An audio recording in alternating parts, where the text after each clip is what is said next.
Saya tidak menjawab, maaf, tidak menjawab profesor doktor, karena yang ditanya siapa yang pertama kali yang berusaha untuk mencerdaskan anak bangsa. Jawabannya sudah pasti. Yang pertama kali berusaha untuk mencerdaskan anak bangsa ini adalah para alim ulama dengan pendidikan pondok-pondok pesantren pada zaman sebelum Belanda. Bagaimana sejarahnya pondok pesantren ini? Pondok pesantren itu pada umumnya ada kiai yang duduk di satu kampung, kemudian orang sekitar kampung itu menimba kiai, menimba ilmu dari kiai itu. Kemudian kiai itu dikenal di tempat-tempat dari tempat yang jauh, yang tidak mungkin mereka pulang pergi ketika menuntut ilmu. Disitulah mereka mendirikan gubuk-gubuk, pondok-pondok yang kira-kira 3 kali 4 meter di sekitar rumah kiai. Berkumpul itu santri. Pesantren yang pertama ini adalah Sunan Ampel, Surabaya. Itu pesantren yang pertama di Indonesia. Disusul oleh Wali Songo yang lain, disusul para ulama-ulama yang lain. Terjadilah pendidikan pondok pesantren sebelum Belanda, sampai zaman Belanda, sampai zaman Republik ini.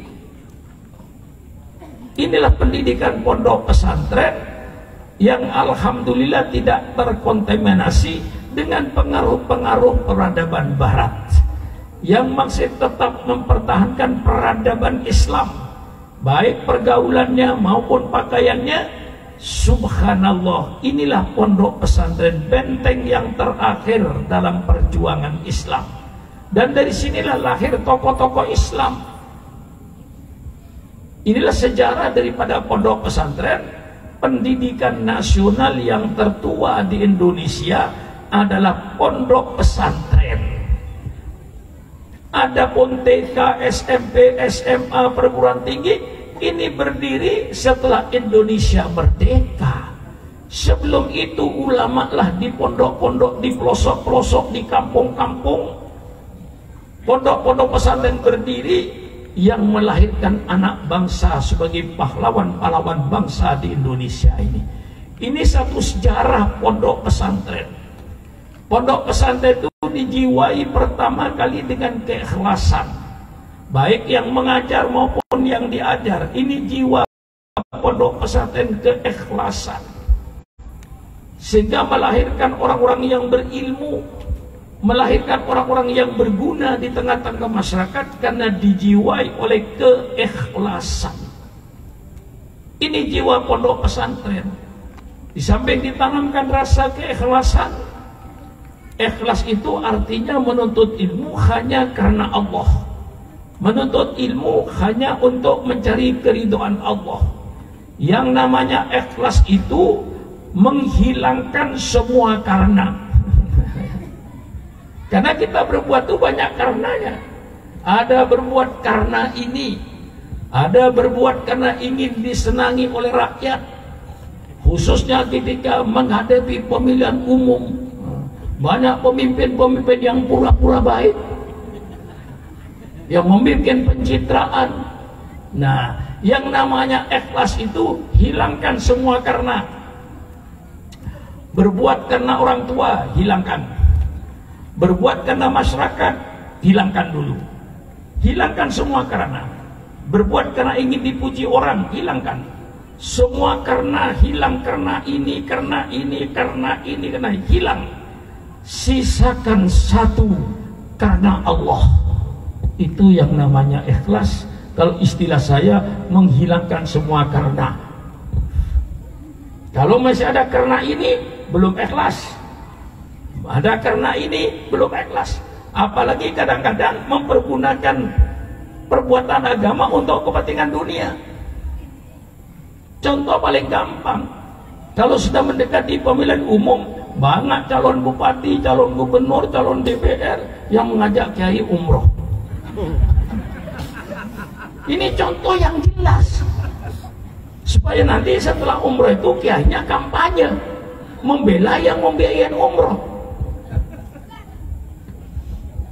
Maka kalau saya, Pak Sultan, maaf, kalau ada orang ngajak saya umrah mau pemilu, saya jawab tidak.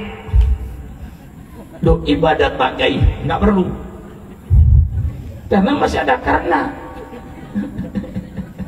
Bagaimana malaikat kan tahu? Orang Jawa punya istilah Gusti Allah boten sari. Artinya Allah itu tidak tidur. Dia tahu umrohnya syukuran makmun karena apa. Nah, lalu saya minta begini aja, Pak calon, apa calon bupati, apa calon gubernur, apa calon presiden, apa calon DPR, begini aja. Nadar, nanti kalau saya jadi bupati, saya mau umroh dengan Pak Sukron. Nah gitu baru saya mau. Jadi mulus, tidak ada karena. Lah jiwa pondok pesantren pertama kali ikhlas. Tanamkan keikhlasan ini kepada guru-gurunya yang mengajar. Walaupun itu katakan dikasih honor, bukan honor itu hanya kehormatan saja. Kalau ngajar hadis 1 jam cuma dibayar sekian, alangkah kecilnya bayaran itu dibanding dengan pahala yang dijanjikan oleh Allah pada guru-guru yang mengajarkan agama. Ini tanamkan keikhlasan. Ini jiwa pondok pesantren. Kemudian kedua, jiwa pesantren itu hidup sederhana. Tidak ada pondok pesantren dihidup dengan mewah-mewahan, tidak ada. Dan biasanya pemimpin itu lahir dari pemimpin yang asalnya hidupnya sengsara. Baca sejarah tokoh-tokoh Indonesia pun banyak tokoh-tokoh yang dilahirkan dari masyarakat miskin dengan rasa sederhana. Didik santri itu sederhana, jangan dibikin mewah-mewahan. Didik santri itu mandiri, berdiri di atas kaki sendiri. Baik pembersihan pondok pesantrennya, seluruhnya dengan sistem kesederhanaan. Karena orang yang hidupnya sederhana itu mampu hidup dalam segala keadaan. Tapi orang anak yang dididik dengan pendidikan yang mewah, belum tentu dia nanti bisa hidup. Tapi yang hidup sederhana mampu hidup dalam segala keadaan. Orang yang biasa makan tempe disuruh makan ayam goreng, bisa nggak kira-kira ya? Bisa nggak kira-kira? Sederhana. Tapi orang yang biasa sehari-hari makan ayam goreng, makan yang mewah-mewah, suatu saat disuruh makan dengan tempe, mungkin nggak bisa dia. Orang yang biasa naik mobil, ke sekolah naik mobil, ke pasar naik mobil, pada saat mobilnya masuk bengkel, dia tidak sekolah. Mengapa? Nggak mampu jalan kaki. Tapi orang yang biasa jalan kaki disuruh naik mobil, bisa nggak kira-kira ya? Bisa nggak kira-kira ya?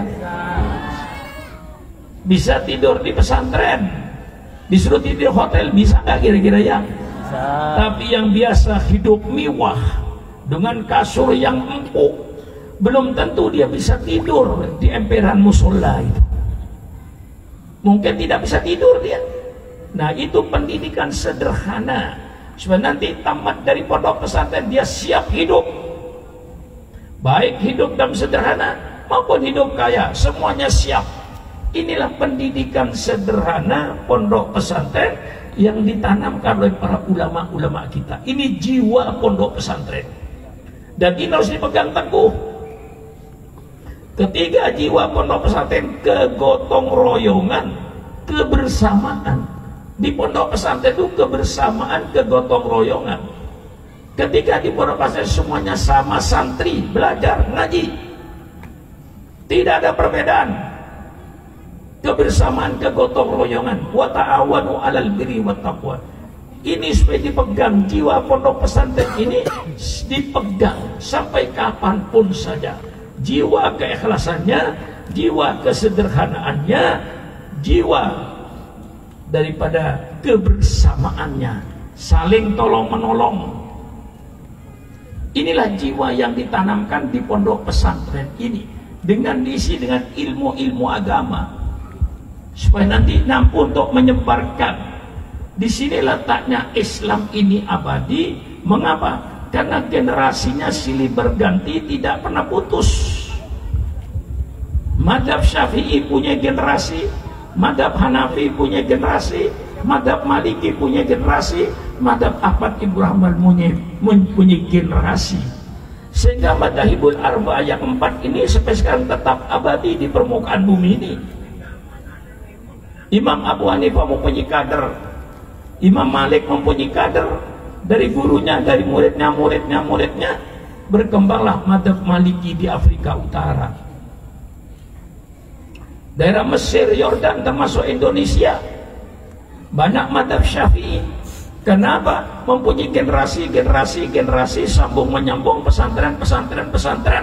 Madhab Syafi'i menjadi kuat, khususnya di Indonesia, di Malaysia. Ini kuat madhab Syafi'i ini. Kenapa? Dari generasi ke generasi. Nah, maka inilah kepentingan pondok pesantren untuk masa depan anak bangsa.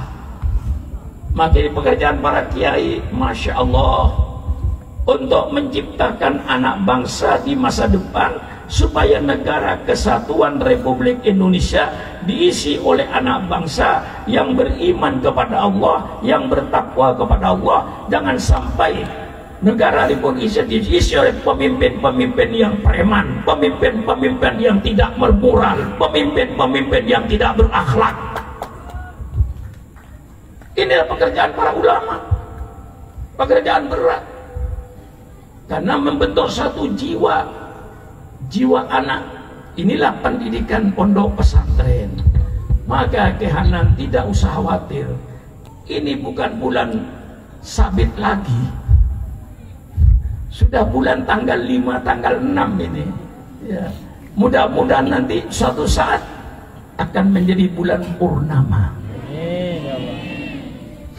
Sejarah Darul Rahman tidak jauh seperti yang saya katakan itu.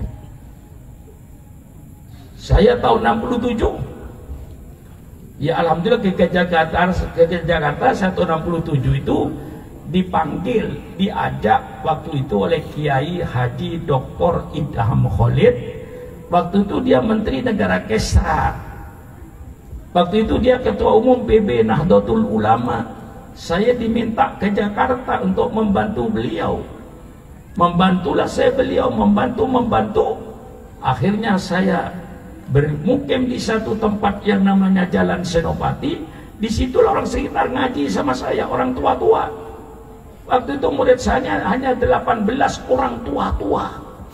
Ngaji sama saya rutin. Tiba-tiba ngaji yang anak muda. Tiba-tiba saya kedengaran oleh orang yang agak jauh, dari Tangerang, dari Bekasi, yang ingin ngaji. Disitulah berdiri pondok pesantren yang santrinya pertama kali 2 orang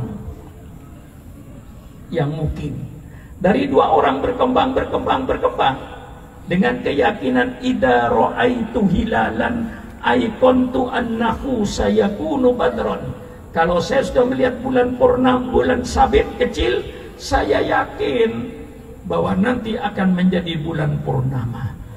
Mudah-mudahan pondok pesantren ini menjadi pondok pesantren yang berkah, pondok pesantren yang bermanfaat kepada bangsa dan negara, akan bentuk generasi-generasi anak bangsa yang akan mengisi negara Republik Indonesia ini dengan manusia-manusia yang bertakwa dan beriman kepada Allah, yang beriman dan bertakwa kepada Allah Subhanahu wa taala. Ini harapannya.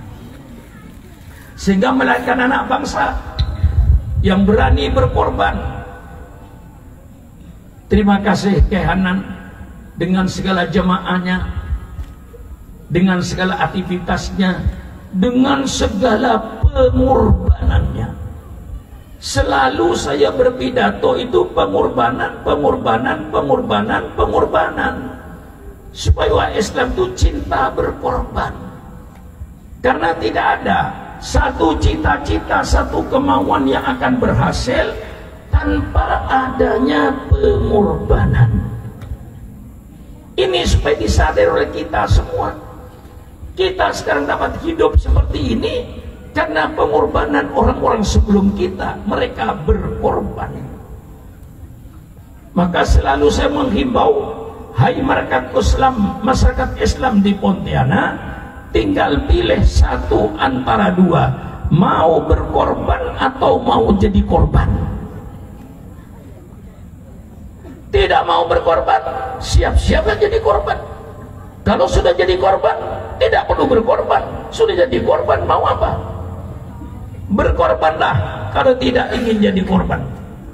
Negara Kesatuan Republik Indonesia berdiri bukan hadiah dari Belanda. Negara Kesatuan Republik berdiri bukan hadiah dari Jepang. Berdirinya Negara Kesatuan Republik Indonesia ini berdiri di atas aliran darah bangsa Indonesia, berdiri di atas cucuran air mata bangsa Indonesia.